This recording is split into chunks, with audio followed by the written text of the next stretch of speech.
बिस्मिल्लाहिर्रहमानिर्रहीम अस्सलामुअलैकुम वरहमतुल्लाहि वबरकातुहू। मेरा नाम डॉक्टर सैमवस अंसारी है और मैं फार्मासिस्ट हूँ। हम एक ऐसी दुनिया में रहते हैं जहाँ हम चारों तरफ से ड्रग्स में घिरे हुए हैं। A world full of drugs. वो दवाइयाँ या तो हमें डॉक्टर्स रेकमेंड करते हैं या हम खुद ही लेते रहते हैं। कंजम्पशन की बात करें तो इस कंजम्पशन के लिहाज से among all the OTC medicine वो पैनाडोल है। हमारे सर में ज़रा सा दर्द हुआ हम पैनाडोल ले लेते हैं, ज़रा बुखार हुआ पैनाडोल, ज़रा थक गए पैनाडोल, ज़रा छींक आई पैनाडोल। कभी आपने सोचा कि हम इसको क्यों ले रहे हैं?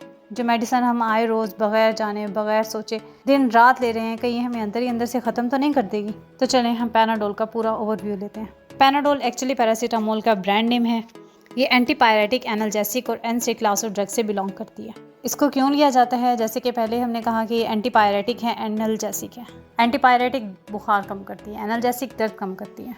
इसको हम मेंस्ट्रुअल क्रैम्प्स के अंदर यूज़ कर सकते हैं, जॉइंट पेन्स के अंदर यूज़ कर सकते हैं। मतलब हमें मेंसेस हैं, उसमें पेन होता है तो उसके अंदर हम इसको इस्तेमाल कर सकते हैं। हमारे जोड़ों में दर्द है तब हम इसको ले सकते हैं। इसके अलावा हमें पट्ठों का खिंचाव है, उसके अंदर हम इसको ले सकते हैं। किसी ने दांत निकलवाया उसके बाद तकलीफ़ होती है तो उस तकलीफ़ को कम करने के लिए हम इसको ले सकते हैं। हम बात कर लेते हैं कि पैनाडोल काम कैसे करती है। हमारी बॉडी के अंदर हर जगह पर केमिकल मैसेंजर्स होते हैं। ये केमिकल मैसेंजर्स जो होते हैं वो हमारे दिमाग तक दर्द का पैगाम लेकर जाते हैं कि हमारी फ़लाँ जगह पर फ़लाँ साइड पर दर्द है।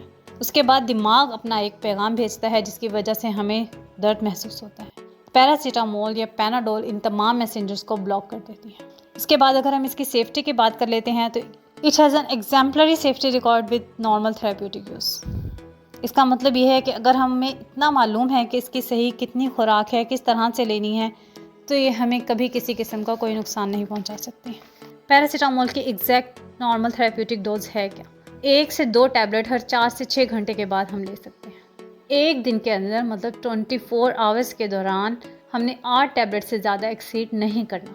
4 घंटे से कम की फ्रीक्वेंसी या कम ड्यूरेशन नहीं होना चाहिए एक मेडिसिन से दूसरी मेडिसिन के दरमियान।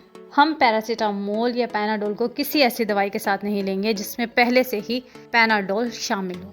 अगर हम पैरासीटामोल या पैनाडोल को इसी तरह से लेते हैं जिस तरह मैंने रेकमेंडेड डोज आप लोगों को बताई है तो ये हमें कोई नुकसान नहीं देती। लेकिन अगर हम इसका ओवर यूज़ कर जाते हैं तो ये बहुत ज़्यादा नुकसानदेह है, इवन डेथ काज कर सकती है। अमेरिका में सबसे ज़्यादा पैरासीटामोल का ओवर यूज़ किया जाता है और सबसे ज़्यादा लोग वहाँ इससे मुतासिर होते हैं। ओवरडोज के केस में पैरासीटामोल हेपेटिक फेलियर और रीनल फेलियर का काज बनती है। हेपेटिक फेलियर मतलब आपका जिगर फेल हो जाता है और रीनल फेलियर मतलब गुर्दे फेल हो जाते हैं। हर साल 150 से ज़्यादा लोग पैरासीटामोल की ओवरडोज की वजह से मर जाते हैं। यूनाइटेड स्टेट और यूनाइटेड किंगडम में लिवर फेलियर की सबसे बड़ी वजह इसकी ओवरडोज है।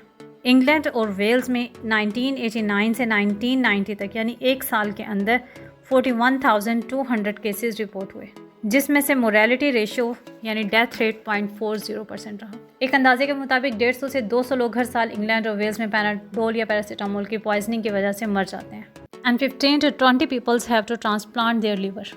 US में जिस मेडिसिन की पॉइजनिंग के केस सबसे ज़्यादा पॉइजन कंट्रोल सेंटर्स में आते हैं वो पैरासीटामोल है। तकरीबन 1 लाख से ज़्यादा केसेस पैरासीटामोल पॉइजनिंग के सामने आए हैं, जिनमें से 56,000 को इमरजेंसी रूम्स में शिफ्ट किया जाता है और 2600 को हॉस्पिटलाइज किया जाता है और 450 के करीब अमवात वाक़या हो जाती है। आज के लिए इतना ही। कमेंट सेक्शन में ज़रूर बताइएगा आप कौन सी मेडिसिन सबसे ज़्यादा यूज़ करते हैं और आपको किस मेडिसिन से रिलेटेड इन्फॉर्मेशन चाहिए। Thank you so much for watching.